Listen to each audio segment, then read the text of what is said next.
Plus for genuine information. Sponsored by CEC, Canadian Education Council. Brighter tomorrow starts today. DAV for life.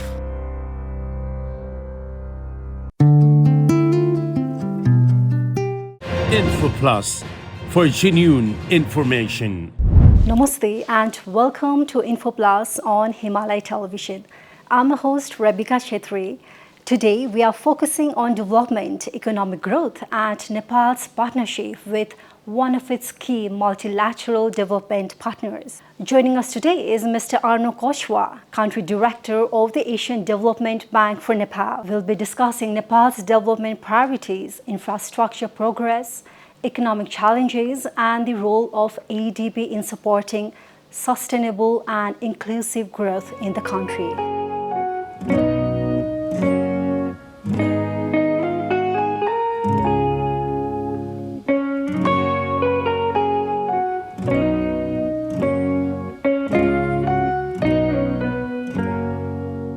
Namaste. Namaste. Pleasure meeting you. Nice to meet you too. Thank you so much. Thank you.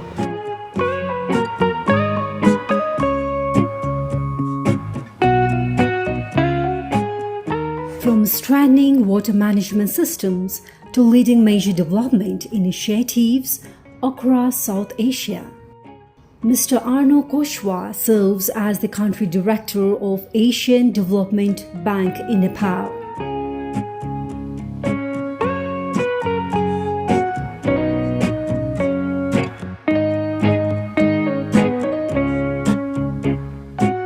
With nearly 3 decades of experience in development and over 15 years with ADB.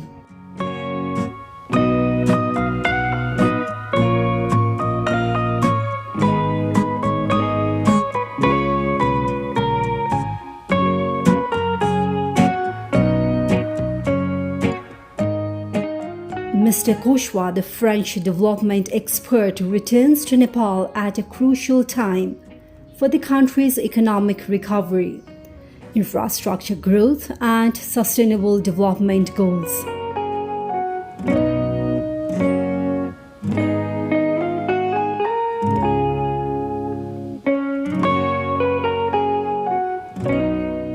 Having previously worked in Nepal for 6 years, Mr. Cauchois says his priority is to work closely with the government and development partners to support resilient, inclusive and green development across the country.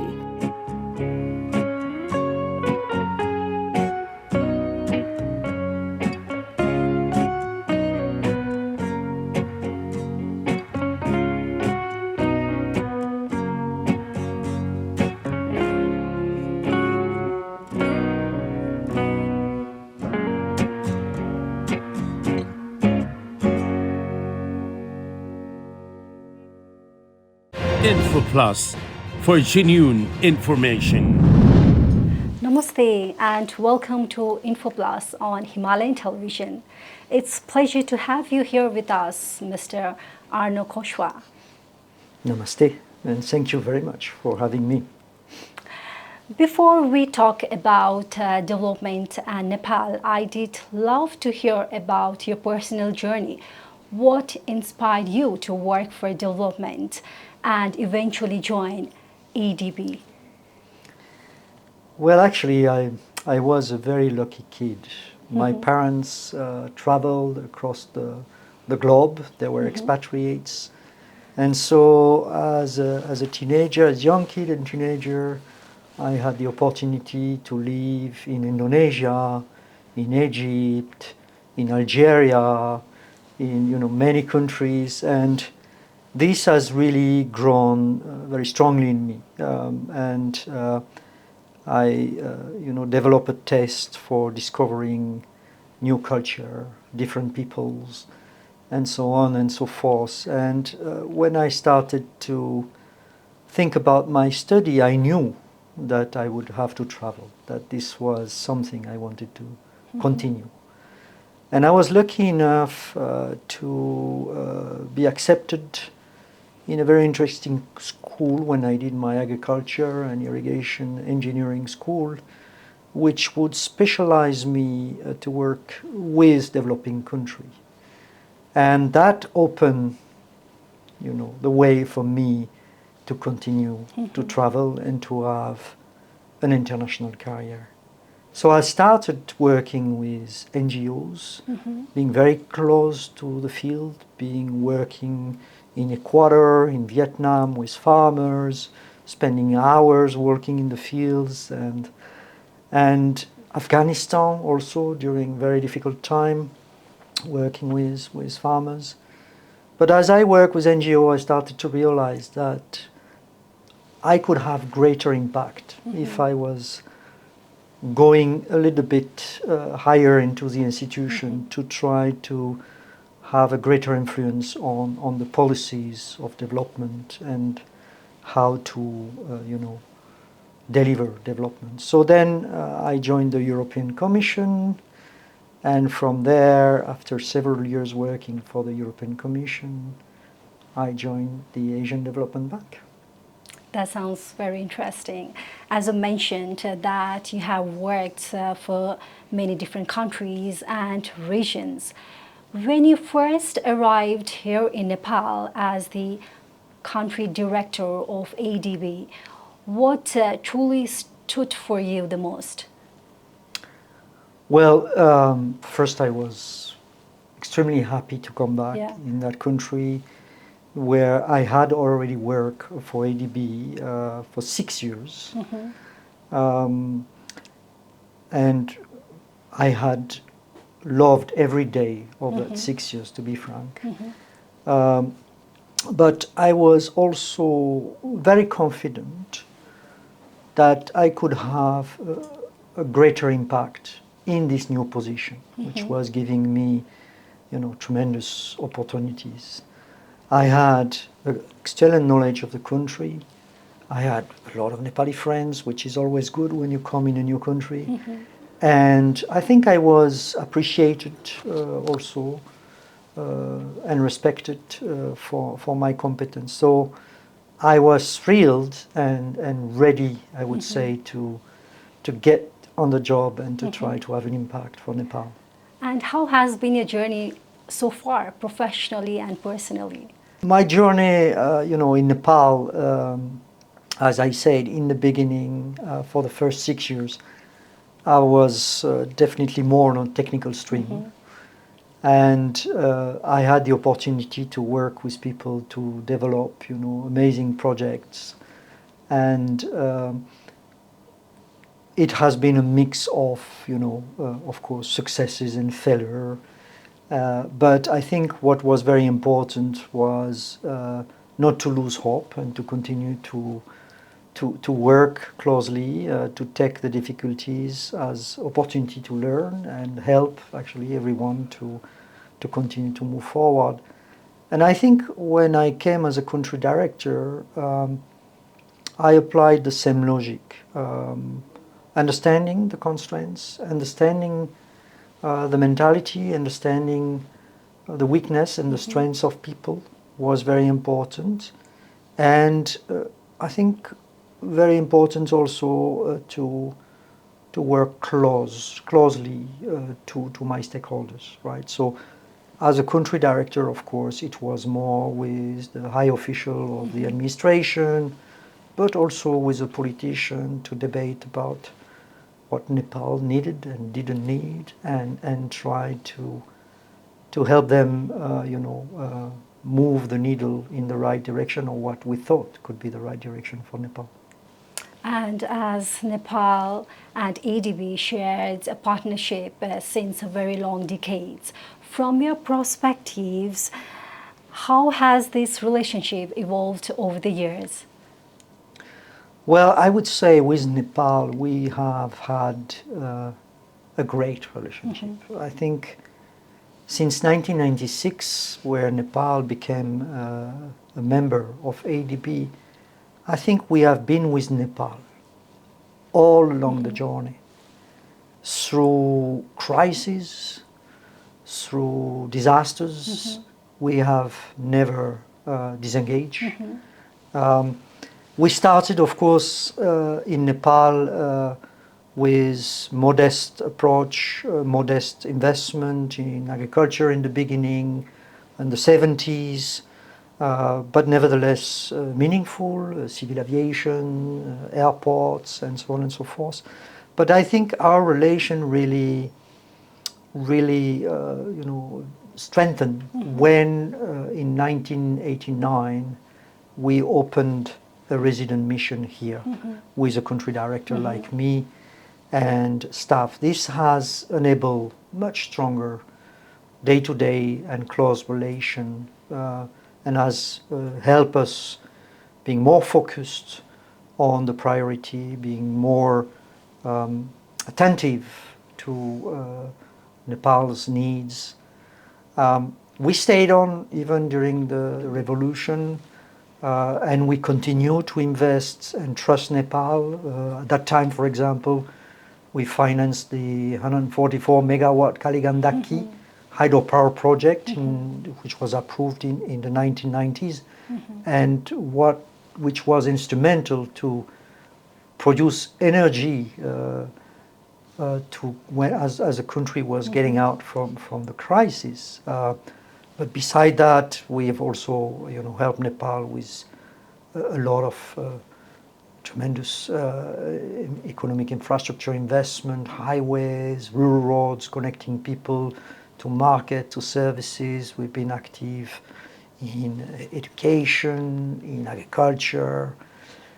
And I would say when the earthquake in 2015 also, I was there personally, struck, we were also there as one of the main development partners to support. We helped Nepal leverage substantial amounts of resources and also provided resources particularly for school reconstructions, which was dearly needed, and ensuring that these schools would be rebuilt, for example, in a more resilient way.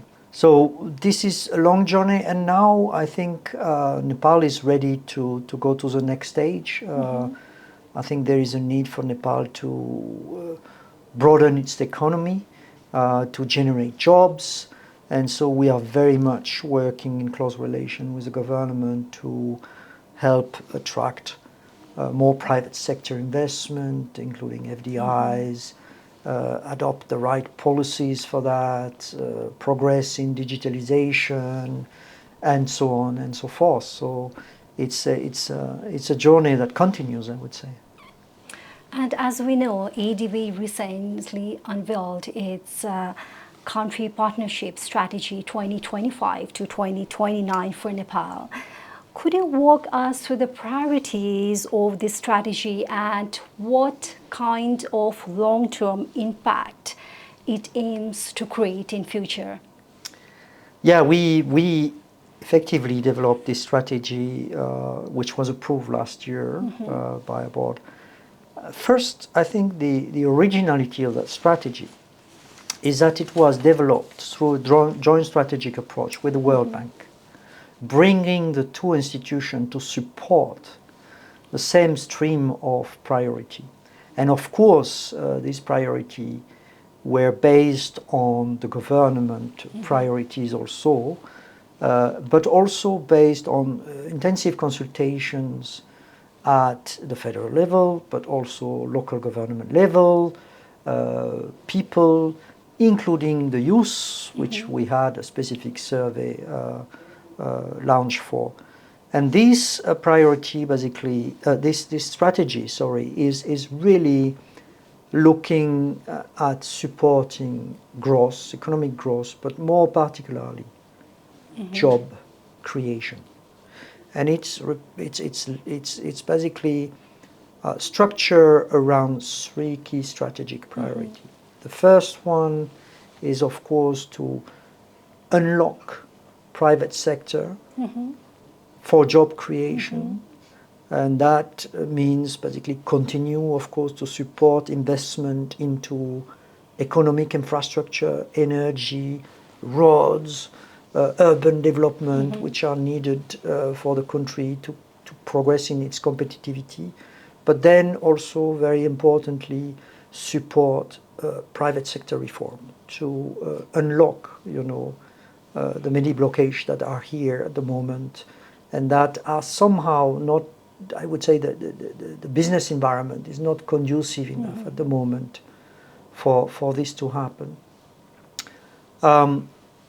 We hope that by doing that, we will help Nepal attract foreign direct investment. We will help Nepali private sector become more competitive and grow. And we believe that there are some specific sectors such as ICT, agribusiness, or tourism that deserve, to grow further. The second strategic priority is more about labor supply. The first one was about labor demand, creating the demand. The second one is about labor supply. We see that private sector is also struggling to attract qualified people, to find qualified people, and to retain them. And so here it's more about education, inclusive education, skills, tertiary education, but also looking at foundational education. And at the same time, focusing on urban services, urban development, improving livability of critical cities. Because what we see is that in order to attract and retain talent, urban environment matters a lot for these people.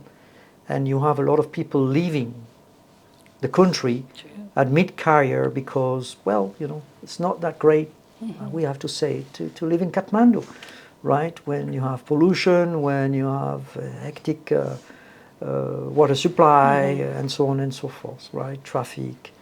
So working on that is very important. And the third strategic priority is about resilience.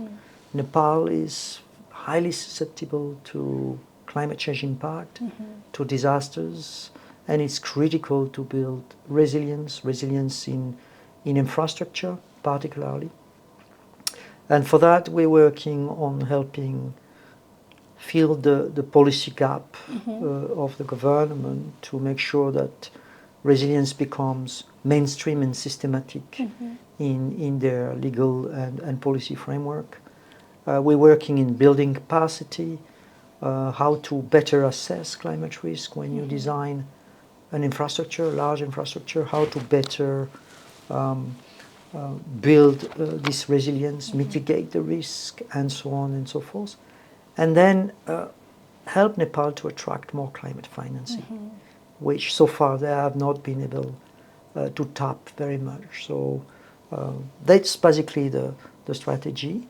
And then we have very important cross-cutting issues such as digitalization, regional cooperation, improving trade and collaboration with North and South neighbors, and as well as gender empowerment and so on and so forth. And also we can see that ADB has been supporting in different sectors like infrastructure, clean energy, urban development, and many more, as I mentioned earlier. So what do you think, which ongoing project would be the most transformative for Nepal's future? Currently? Yes. I think you need to look at it. I mean, of course, ongoing project, I think we have a basket of projects in a sense, which can be very, very, very transformative at various levels. So obviously our effort in energy has a very strong potential. I mean, we have invested in energy generation. I think we have financed about 50% of all transmission. I hope I'm right, but not far. 30% of all distribution, and we can see already the impact of that. Beside this, we are investing in upgrading the East-West Highway jointly with the World Bank, which is a backbone for trade and regional collaboration and cooperation. You can already see what will Mugling-Pokhara Road look like with this 4-lane going straight from Mugling to Pokhara that will have tremendous impact, not only for every single individual Nepali, but for tourism, for trade, and so on and so forth. So there are many aspects. Our investment in education is also critical for the future of Nepal, for the youth that is so important in Nepal. Our investment in agriculture, in irrigation development, in water supply, and so on and so forth. So you see the portfolio at the moment of ADB, active portfolio, what you say, ongoing project is $4.2 billion. So with 28 projects. Okay. But moving forward, we have really some projects which have even a greater potential to be transformative. Okay. Not only infrastructure, so infrastructure would be further investment in generation. We are hoping to finalize a very large reservoir-based generation project, which is called the Cauchois. I hope it will come through. But also the reform agenda that we are working, a very, very strong reform agenda to enable private sector investment in the country with the government, can be extremely transformational overall. Nepal is focusing on strengthening governance and public financial management, and ADB has continuously supporting in different areas and reforms, including a recent approval of $100 million loan. How closely is ADB working with the government of Nepal to ensure transparency and effective implementation of that? Of this reform? Yes. Well, obviously, I would say, yes, public financial management, support to federalism, and is been a cornerstone of our support in public sector management. And all these reforms that we have financed, we have developed them closely with the government, and otherwise it's not possible. And we are, of course, supporting their implementation because these are multi-year programs that follow through. Plus, we are continuing in the future this reform, and there is a lot of appetite, particularly with the current government, to receive our support for further strengthening financial management, capital budget execution, which, as you know, is a big problem for the moment in the country, and domestic revenue mobilization. Even if Nepal is, compared to other neighbors, is not doing so bad, still most of the revenue is coming from the customs, excise duties, and so on and so forth. So it's not very sustainable, and they want to diversify, and it's very important, of course. So yeah, we are engaging constructively, and we continuously on these reforms. And with the new government, it's continuing and even accelerating, I would say, it seems.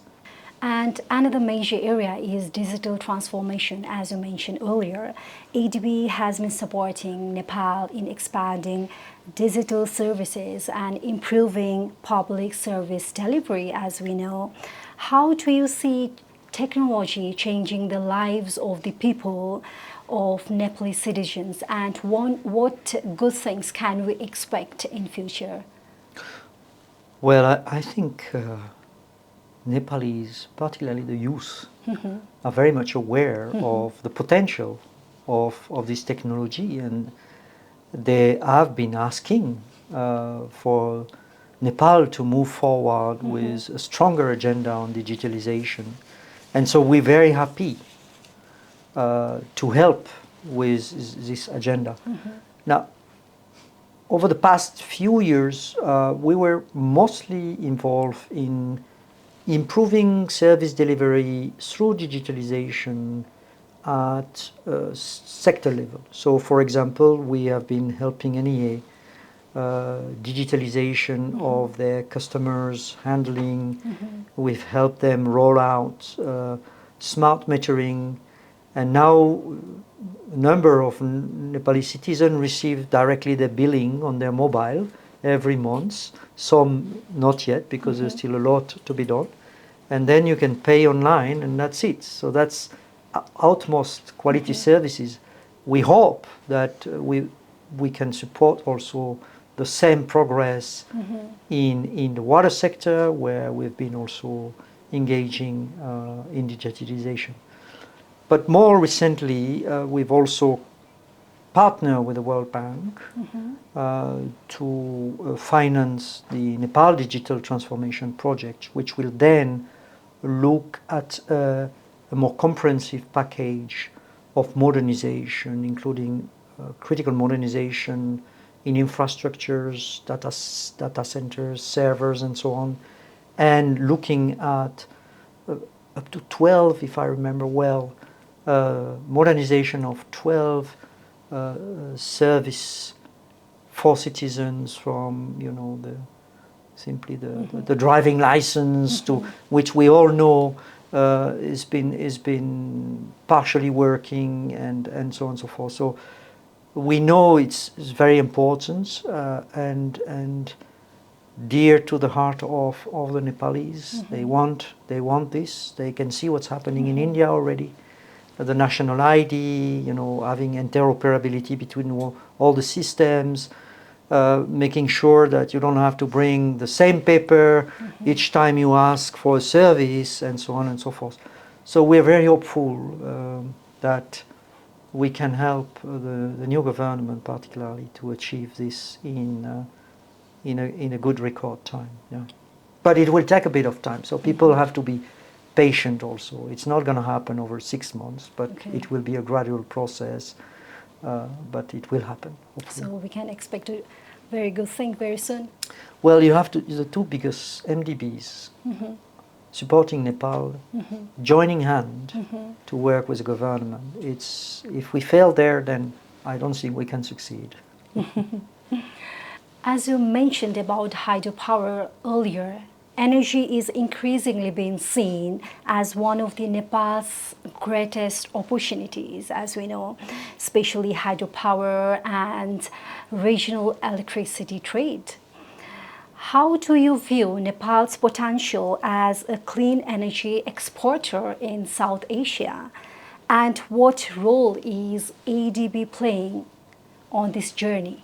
Yeah, I mean, this debate about Nepal hydro generation potential, which now is becoming even more important with the climate change and the need to adopt cleaner energy. Nepal now is in a central position to produce green energy. And of course, being surrounded by two of the biggest economy, but particularly the southern neighbor, which is more accessible from a transmission point of view, there is tremendous opportunity to trade increasing amount of electrons with your southern neighbors, which will continue to be thirsty of power, and particularly green power. Now, having said that, there's still critical investment that needs to happen to increase generation, even though there's been good progress. I was here in 2013, and in my own home, like you all, we had load shedding up to 8 to 6 hours, depending on the season, and so on and so forth. So now we don't have this anymore, which is already a great achievement. Now Nepal is exporting. And is a net exporter, because if you make the difference between what they export and import, it's still a net exporter. So we see that progress. But Nepal needs to leverage more capital, and need to increase their overall capacity in handling more ambitious projects, such as the Dudkoshi. We've heard also about Budigandaki, and so on and so forth. And for that, I think it cannot be financed only from the state coffer. Nepal has to bring greater private sector participation to accelerate this journey.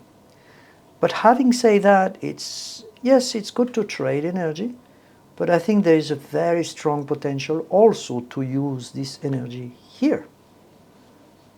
We've been, I mean, at the moment, the Nepal own consumption is suppressed. We barely use energy here.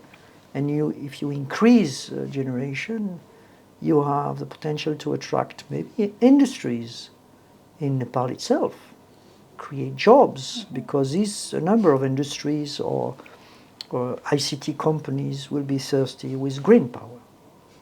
So I would say the next challenge is, what do you do in the country with this green power? How do you create jobs? How do you add value to your comparative advantage?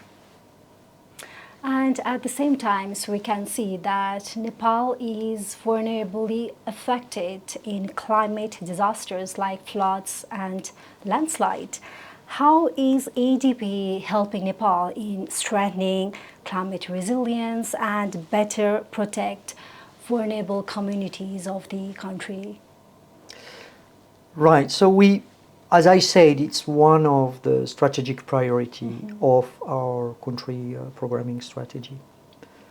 So one aspect is to help Nepal really adopt the appropriate policies and legal framework, whether it's about how you manage water resources, whether it is about your overall climate change policy, whether it's about how you monitor risks and put in place a framework that allows early warning system to function, be financed, so that everyone get to know when there is a real threat, to know on time that this threat is there, where to go, what to do. So this is the first level. The second level is more about ensuring that the investment from both the private sector and the public sector are resilient, right? We had a very unfortunate example of this problem of resilience with the Melanchi intake a couple of years ago. So it's absolutely critical to build this capacity. And we are providing strong technical assistance called the Building Adaptation and Resilience in the Cauchois Himalaya, which precisely does this. It helps both public and private investors in increasing the capacity to assess the climate risk at the planning stage of any infrastructure. What is this risk? How big it is? And use the most modern tool to project this risk. So satellite imagery, modeling exercise, which factor in climate increasing risk, and so on and so forth. And then learn how to modify the design of their infrastructure to take into consideration the occurrence of this specific risk, whether it's in hydropower, whether it's how high you need to build a bridge, where you need to put an irrigation or a water supply intake. Knowing this risk already is very, very important. Being able to monitor it through early warning system and so on and so forth is critical. And that can also help insuring that risk. When you know the risk, then you can eventually transfer the risk to the insurance company, which at the moment is not happening or extremely expensive. But that put tremendous pressure on private investors. We've seen a number of hydropower independent producers who lost, their power plant overnight. But it puts also pressure on the state coffers, because when you lose 12 bridges in a night because they have not been properly designed to take into consideration this climate, then it's lost forever, and you have to put back taxpayer money into that to rebuild. Development often sounds very technical, as you have been working in this field since a very long time. From a practical experience or project, what has personally touched you and changed your perspectives for the development of different sectors you have been working for in Nepal? Yeah, I mean, development is not technical. You need, of course, to be able to support innovation, and that comes through technique. But it's before all, it's a human. It's very human.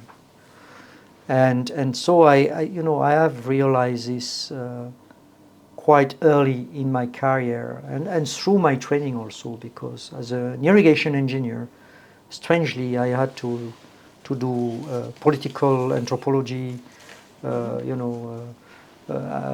human anthropology, and so on and so forth, to better understand the social processes at stake when you work in development. What is, I think, very important is to acknowledge the misconceptions that you may have when you come in a country. We all have these ideas of the ideal development for a country, but you need really to understand what are the people's culture, what is their strengths and weaknesses, what can be done and what cannot be done. When I started my career, I will not talk about Nepal, but in Vietnam. So I was sent as a young engineer in a terrible place called the Plain of the Reeds in the South Vietnam, where migrants were being sent from the north of Vietnam to occupy a virgin territory. And that, they were told, was a great opportunity. They could grow rice and so on and so forth. But unfortunately, the soils were not suitable. And so these people were really starving. I mean, it was one of the most traumatic experiences in my development career. And I was running around and asking them what was their priority in terms of development. And I was shocked to understand that their core priority, even though they were so poor, was access to information. They wanted to know what was happening in the rest of the world. This was for me mind-blowing, because I thought this was about getting food or getting tools or getting this. No, it was. So you need really to understand what's the context. And you have to be aware of this. So in Nepal, my approach was always the same, right? You need to understand what people cannot do. And for many countries, and it is the same for Nepal, the problem is not what to do, it's how to do it, how to adapt a given solution to the context. The blueprint approach in development doesn't work. And so the biggest difficulty for all of us when I work with counterparts, with farmers and so on, is to try to transform a potential opportunity into a real opportunity by integrating what is feasible, what is not, while being still ambitious. Otherwise sometimes people say, no, I will never work in Nepal. I say, okay, let's sit down and look at this. No, but Nepal is Nepal. No. Vietnam is Vietnam, Nepal is Nepal. But really trying to translate opportunities and adapt them to the particularity of the country. As we talk about the opportunities, as we can see young peoples and Genjis becoming more vocal about jobs, entrepreneurship, climate change and governance. What role do you think youth can play for the betterment of the country, and how can ADB support the aspiration of youth in Nepal? Well, I think youth are not becoming more vocal. They definitely turned this country around. We can say that. And obviously they made evident that now they want to be strongly involved in the future of this country. And when you have a cabinet where the oldest member is maybe 50 or 55 years old, and now I have to deal with ministers who are 35 years old, I mean, this is happening already. I think youth has played a critical role since a long time. All these young Nepali workers leaving the country to sustain their family, but also to sustain the economy of Nepal. Nepal is basically 25% of the GDP is maintained by the remittances that all these youth mostly bring to the country. And that is their first contribution. What matters now is to help them come back and gradually become real actors in their own country. And for those who haven't gone yet, to not to have to leave. So it will be a gradual process. And I think it has to come from education, better preparing the youth to be more adapted to the need of the private sector here, but also to enable them to become entrepreneurs. Because most of the private business here are run by, I would say, family, traditional, old companies, but there is huge potential for the youth to also become entrepreneur, but for that they need support. They need support first in capacitation, they need support with finance, they need support with incubation of their business and so on and so forth. Things that are happening all over the world that the government of Nepal is trying to unlock. And we are there with a set of new programs to support this. So I would say the youth is one of the greatest assets of Nepal moving forward. And we need to harness that capital. And finally, Mr. Cauchois, when we look at Nepal's future ahead, what message would you like to give to the people of Nepal and to our viewers about the progress, possibility, and partnership? I mean, the message today, I would say, is quite optimistic. Nepali people have voted. They turned the country around. Mm-hmm. They want a change. They've clearly signaled that. And they've elected a government that seems to be very much in line with this aspiration. So I'm very hopeful. I think, and we are ready definitely to support that effort. It will not be easy.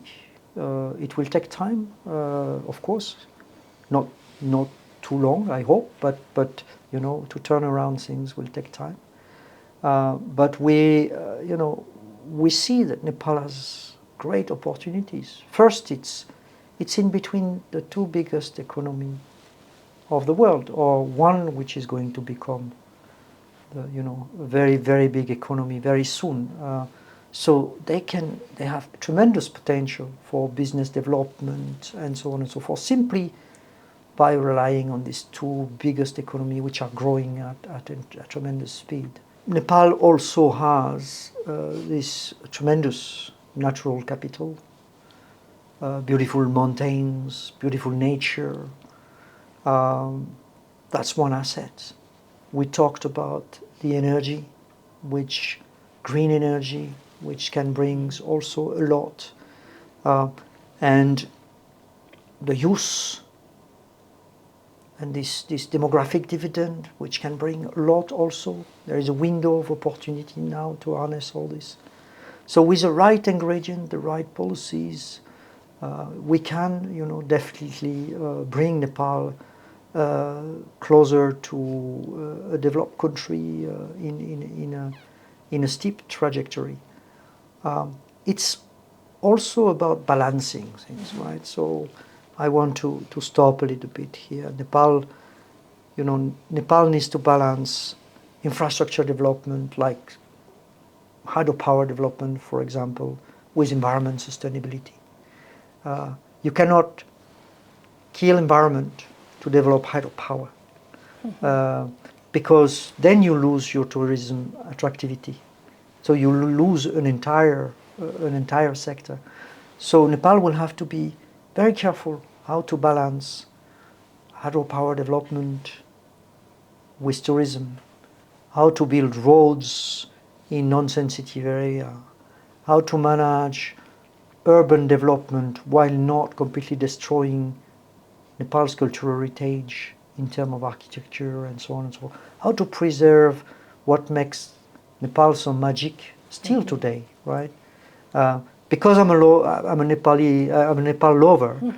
You know, I look at these developments and always I'm trying to see, okay, how do we make sure that we don't break something to construct something new, but we can do it together, and preserving what is unique about Nepal while bringing real development to the country. And with that, I would like to thank you so much for this insightful conversation with us today. Thank you and namaste. It's my pleasure. Thank you very much.